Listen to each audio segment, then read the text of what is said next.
Okay, in the previous lecture on the second part of Rousseau's Discourse on Inequality, we talked at the end about how the world was divided up due to the necessity of working in the same place, cultivating the land, specifically in the context of metallurgy or agriculture, and how it was really this idea of labor alone that gave this person, for the first time, this sort of idea of a right to the land, which Rousseau implies was kind of a phony right, but a right nevertheless. But Rousseau is going to say that there was a key turning point that really changed things. Rousseau says things might have remained equal in this state if talents had been equal. That's going to seem like an odd way to put what he really means here, so I'll explain the rest of this quote. But let's see what he says first. He says, if, for example, the use of iron and the consumption of foodstuffs had always exactly balanced each other out, but this equilibrium, which nothing maintained, was soon broken, right? So the idea here is you had some people who were better at doing what they did than other people, and they were at a bit of an advantage. But then you also had this really basic economic problem where maybe the person who was really in need of food only had iron to trade for the food. And maybe the one person that he could get the food from already had too much iron and just wasn't interested in trading for more iron. He didn't need it, right? So Rousseau's talking about how you didn't have a state of equilibrium that was in place. You had sort of people in varying states of need for certain goods, and maybe you had too much of one good and not enough of another, and this really put you at a disadvantage, right? So this is what kind of resulted in the beginning of radical inequalities. But Rousseau is going to sort of shift and talk about the differences that there are between this human at this point in time, right, whose circumstances, as he says, affect his rank, right? Again, just referring to how good this person was at his craft or his skill, and maybe how many goods this person owned, compared to the person who came before, the person in the point of history where there was no idea of property like this. Well, Rousseau says, look at this person who had a sort of ranking, right, in this new unequal society. This person has developed faculties, Rousseau says. This person had a more advanced memory, a more sophisticated imagination. This person had a stronger sense of pride. And this person also had a sharper faculty of reasoning. And the reason why this is you were recognized for things like intelligence, beauty, strength, skill, merit, and other talents. And you had to either have these things or you had to fake it. That's an idea very similar to what you'll see Nietzsche claim about 100 and so years later in history, actually. Nietzsche makes a very similar point about faking it. But Rousseau adds on, he says, it was necessary in one's own interest to seem to be other than how you were in reality. Being and appearance became two entirely different things. And from this distinction, right, between being and appearance, arose ostentation, deceitful cunning, and all the vices that follow in their train. Okay, so what Rousseau is saying here is we got a lot more advanced and sophisticated in an intellectual way, right? Our memory, our imagination, our pride, our reasoning. But the reason why these things developed, yet again, and they had developed leading up to this point as well. But the reason why you have this big change is because, again, it all comes down to recognition, right? And here we're not just talking about recognizing another person as a member of your same species and assuming that this person had thoughts and feelings like you have thoughts and feelings, but instead recognizing that there were differences that were socioeconomic between people, right? That some people maybe would pretend to be richer than they were. Other people would maybe pretend to not be so rich so that they would get money from other people, right? There's all sorts of reasons why all of a sudden it became important to be mindful of these comparisons. But Rousseau is saying that the big problem here is how you required other people for this, right? In order to recognize another person, what do you need? Well, you need yourself and you need the other person, right? There's no way to get that recognition without the other person. It's absolutely necessary. So in a way, Rousseau is saying this is how we're enslaved by society, right? Even when you're the person who's the master, you're maybe the strongest, or you're the smartest, or you own the factory, or you're the richest person. In order to really be considered the master, or in order to be considered the strongest or the smartest, or whatever you're considered to be, you need someone else who thinks that, right? You need someone who has a perception of you and has an interpretation of this perception, right? You need, in an economic sense, very often these other people to do your work, right? You may own the factory, but even if you own the factory without people to operate the machinery inside of it, you wouldn't be very well off at all, right? So Rousseau's going to condemn society for this getting worse and worse. He says society makes us want to be better than other people, and it inspires in all of us a dark propensity to hurt one another. And it gives us a secret jealousy, which we often present as a mask, right, in order to keep ourselves safe. So the idea is none of us are really honest about this sort of competitive jealousy that we have with one another, that we would hurt someone else in order to give ourselves some sort of advantage, but we act like it isn't the case. Rousseau adds, there's competition and rivalry on the one hand, and conflicts of interest on the other. But you always have the hidden desire to gain an advantage at the expense of another person. All these evils, Rousseau says, are the main effects of property. And he says they're the inseparable consequences of nascent inequality, right? So the inseparable, absolutely necessary and guaranteed things that will come after as effects this very first sort of situation of inequality, right? Nascent inequality, like the very beginning state of inequality that we found ourselves in once property was as common as it was. So let's go a little deeper, though, with it. Rousseau says at first wealth was kind of simple. It was just how much land you had, how many animals you owned. We didn't have, in the beginning, symbols to represent wealth, in other words, meaning we didn't have money. But what happened was land became to get more scarce, right? It was harder to find. There was less of it.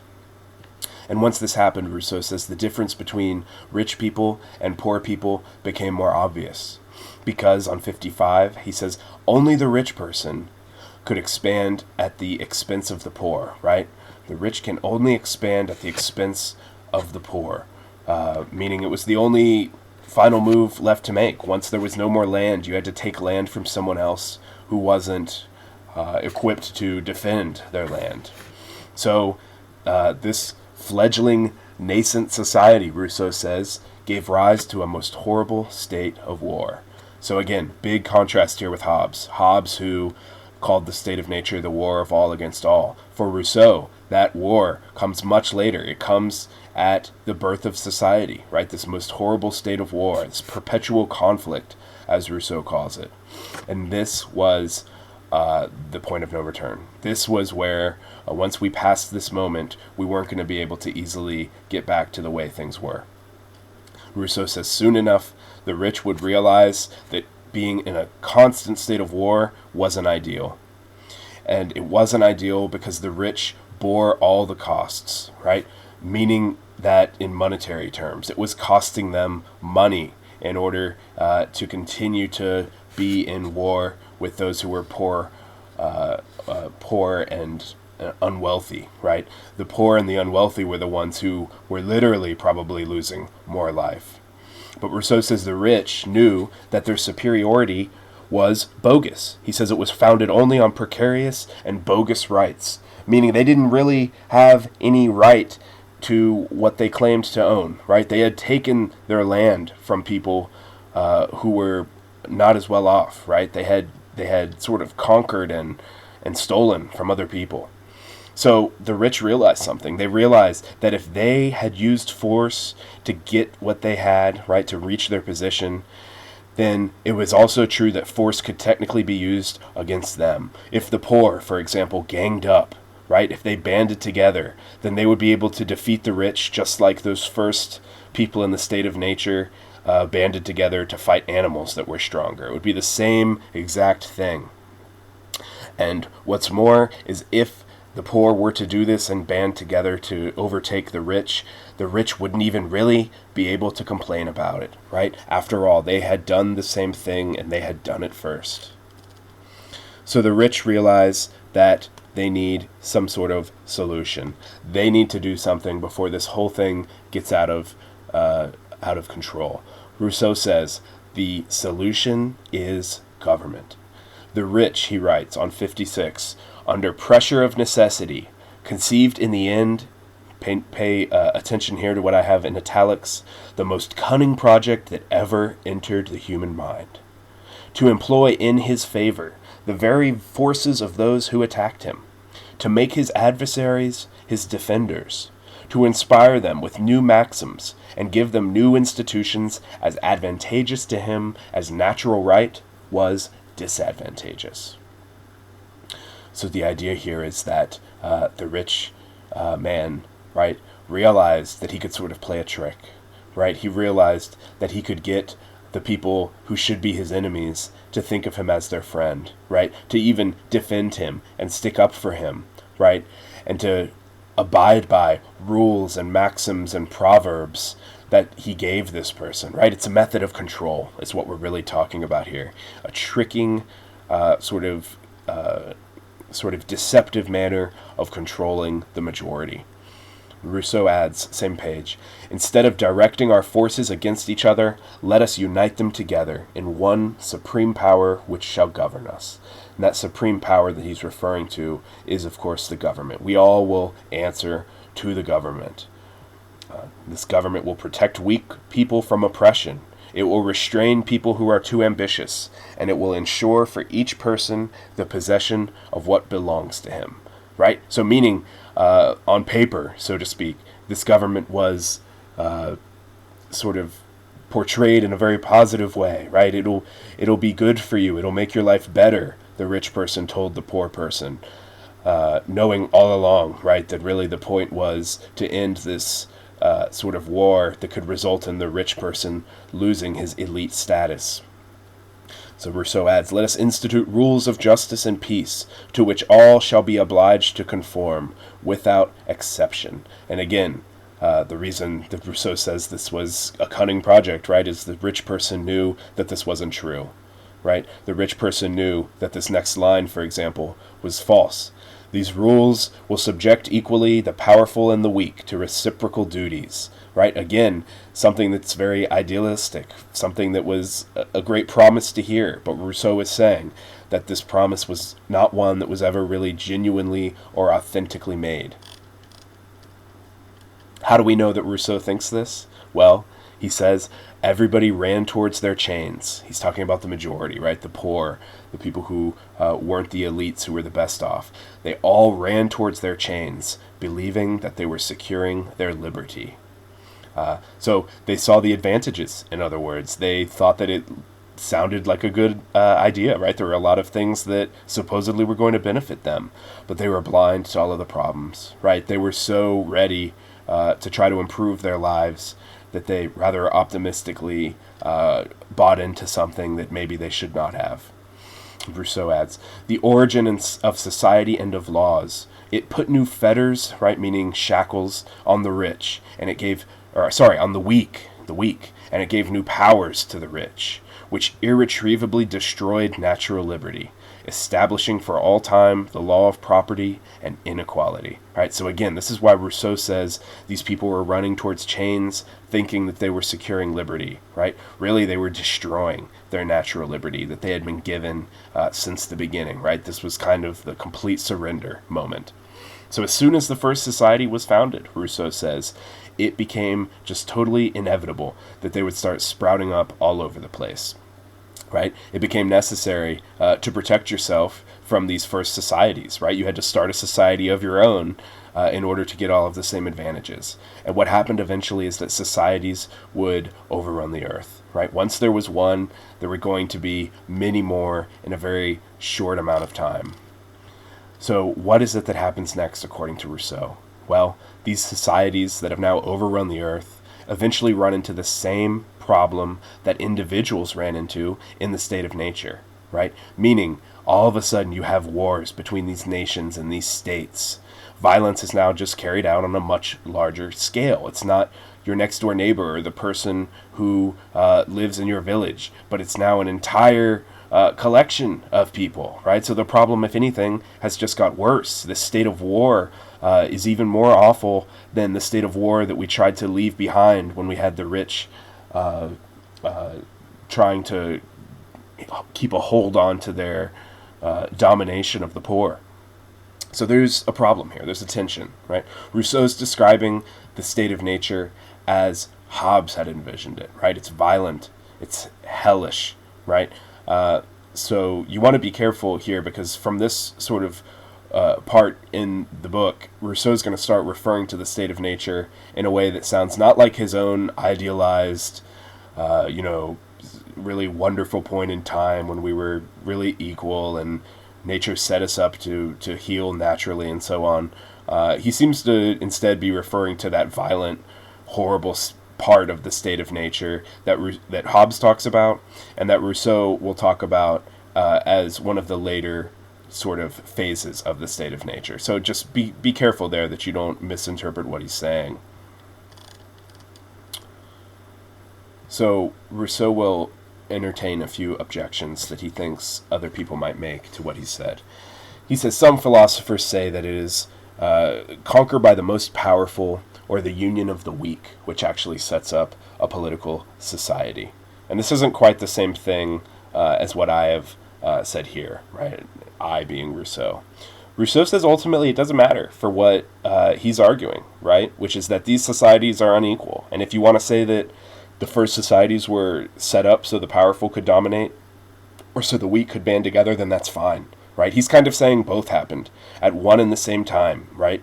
Everybody kind of thought they were doing what was best and making the right decision, but really that's not what it was at all. Rousseau does say that despite the fact that it doesn't matter for his purposes, he does think his own narrative is the most natural, right? Now, to the extent that Rousseau says it doesn't matter, ultimately, which is correct, I'm not going to go through the pages where he insists that his own narrative is right, because that's really not what you want to get hung up on. It's kind of unfortunate that Rousseau himself spends so much time arguing that point when so many of the claims that he's made in the book have been qualified with their hypothetical nature, right? He said about numerous things that it doesn't matter if this is literally what occurred, that I'm just mapping out the sort of relationships between these ideas and concepts throughout time, and sort of trying to explain how we find ourselves in a state as radically unequal as we find today, right?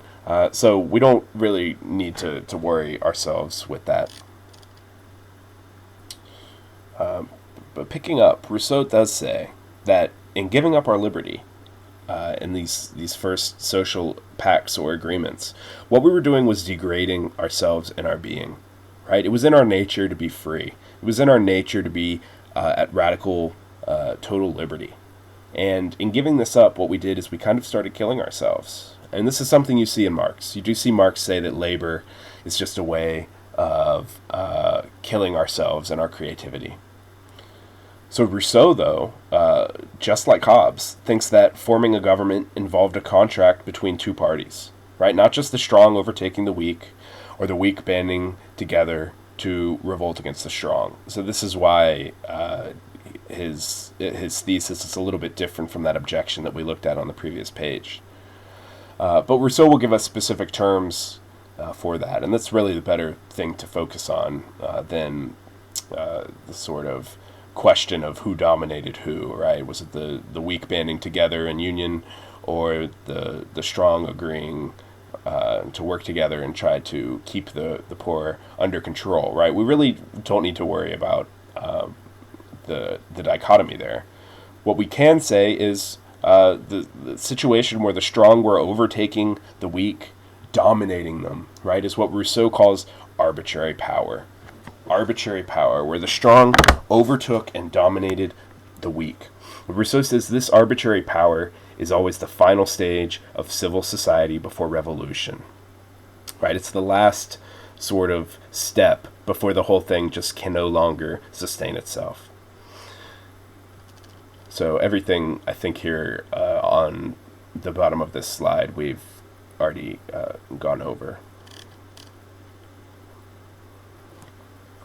But what happens is these relationships would start to change, right? You had rich and poor turn into strong versus weak, and that eventually turned into master versus slave. And once you had this final opposition, this final stage, as I said, there was only one step left to make, and that was revolution. So what Rousseau's saying here, we could reword it, is that government always involves distinctions between people that are unequal, right? Rich, poor, strong, weak, master, slave, right? It needs these things in order to work as it does. But the problem is these things don't work indefinitely, right? These distinctions eventually don't get tolerated by the people who are enslaved, right? By the people who have the most to lose, so to speak. Eventually everyone sort of realizes what's going on. So what happens? Well, law and order, right, this society governed by rules and laws, eventually gives way to laws that are intended just to preserve the person in power, right? Despotism, the authoritarian state. Rousseau says, leading up to this revolution, right, what happens is all of individuals become equal precisely because they're nothing, right? If you're not the person controlling at the top the society, then you are equal in your nothingness with everyone else who isn't at the top. So once this happens, what's occurred, Rousseau says, is that you have the power restored to just whoever is the strongest. And this strongest person can do whatever he wants with that power, right? So what Rousseau says is once you have this, again, the final sort of stage before inevitable revolution is something like a new state of nature. This is on 68 and 69. Rousseau says, this isn't the state of nature in its pure form, not the form from the beginning of time that we talked about, but rather it is the fruit of an excess of corruption. Rousseau says, force alone maintains the despot, keeps this person in power, and it is only force that can overthrow him. So that's exactly why Rousseau has his timeline phrased this way, right? He says revolution is inevitable after this point. And you can see why, right? Because this person is kept in their position by nothing other than force. And the only way you can get rid of this this person or this organization, it could be, right? It wouldn't necessarily have to be one people. It could be a group of people. Force would be the only way to overthrow these people. So think, right? We're moving in a circle, right? Remember how I talked about the rich realizing that they were in a precarious position and that there were fewer of them than the poor, and they realized that they needed to make appeal to government, right, in order to make sure that the poor didn't come for them and completely overtake them. And if they did, they wouldn't even be able to complain because they had first overtaken the poor themselves, right? It's the same exact idea here, right? Except instead of turning to government to fix the problem, Rousseau says you have to have a revolt. You have to have a revolution. Now, of course, the idea is that there would be something after that, right? You wouldn't just go into a state of anarchy, most likely. And in Rousseau's other books, he talks about what he thinks would be a good follow-up to revolution, right? But this is sort of the reason why Rousseau thinks it's on a fast track to this. And again, he shares this idea in common with Marx. Marx, who thought that capitalism ultimately was going to defeat itself, that the oppositions and hierarchies that capitalism required as a system would eventually break down, and that what you would have is revolution, right, where the public would take control over the factories, basically. So kind of similar in Rousseau, but a little bit different, right? The public wouldn't revolt to take over the factories. That's really all Marx wanted, was public ownership of the modes of production, the factories. Rousseau wants something else, right? He wouldn't just be satisfied by that. He's kind of got something a little more radical in mind. So I'll get to Rousseau's specific prescription in a moment here, when I talk about the social contract here at the end. But first, let's take a look at Rousseau's concluding remarks in the book. He's now given us basically the entirety of the argument to support his thesis. So, first of all, our nature changes over time. And as our nature has changed over time, so has our soul, and so has our passions. So most of what we assume to be natural today, we kind of take for granted that there are parts of our lives that are just the way it is, things that are natural, there's no changing them. Rousseau says a lot of these things actually have no true foundation in nature. They're things that came later. They're things we've been doing for a long time, maybe for generations, maybe for hundreds of years, but that doesn't mean that they have a foundation in nature. Rousseau says what makes us happy today would despair somebody in their natural state, somebody in that perfect state of nature, and vice versa, right? If we saw what made that person happy, we would probably be anguished. And we have a comparison to make, right? I think your page number is off there. This isn't on 136, but Rousseau says, the savage lived within himself. The social man always lives outside of himself. He knows how to live only in the opinion of other people, and it is, so to speak, from their judgment alone that he derives the sense of his own existence. So Rousseau is condemning that. Rousseau doesn't think that's good.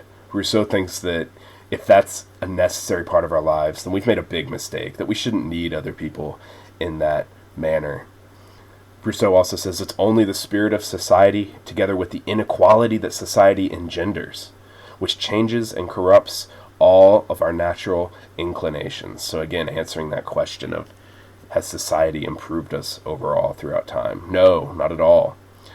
Lastly, inequality, being almost non-existent in the state of nature, derives its force and its growth from the development of our faculties and the progress of the human mind, and it finally becomes fixed and legitimate through the institution of property and laws. So he's there just giving a sort of exhaustive list of the cause and effect chain that leads to the inequality that today we seem to just be completely unable to escape from without resorting to something like a crazy revolution. So what can we do? Well, Rousseau's made it pretty obvious in this book that he thinks ultimately revolution has to happen, and of course a French Revolution did occur, and Rousseau was a bit of an influence on it. But in another book, The Social Contract, Rousseau gives some recommendations. He says that when it comes to the idea of government, we, the people, should only obey legitimate authorities, right? Just because you have an authority that has a lot of power or is capable of using force against people, this doesn't mean that it is right? And he says this because often it's easy to miss that, right? A lot of people, no matter who is in power in the United States, think that that person, that president, should be obeyed, right? Whether it's Bush or Obama or Trump or whoever, right? There are people who just have this automatic sort of notion that insofar as this person is the president and could, if he wanted, kill any one of us, then this person has to be obeyed, no matter what this person says. Now, Rousseau's saying no, that's not the case. And in the Kant paper, you also saw a sort of subtle argument for how that is not the way that governance works.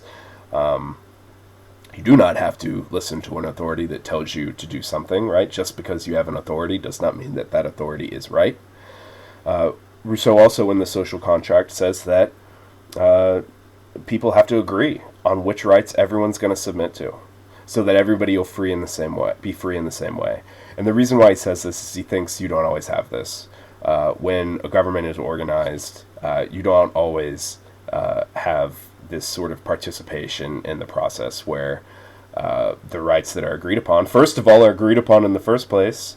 They might be agreed upon by a contingent of people, some people, right? And of course, focusing just on the United States, none of us are founding fathers of this country. We didn't really sort of agree personally on the rights that we submit to, and the rights that have, of course, changed throughout time. There are groups that today have rights that only a few decades ago or even more recently they did not have. And we still have progress to be made, right? But the reason why Rousseau thinks we need to do this is, again, that's not what's happened in the past. So you have people in a society, in a political state, who are more free, and you have other people who are less free.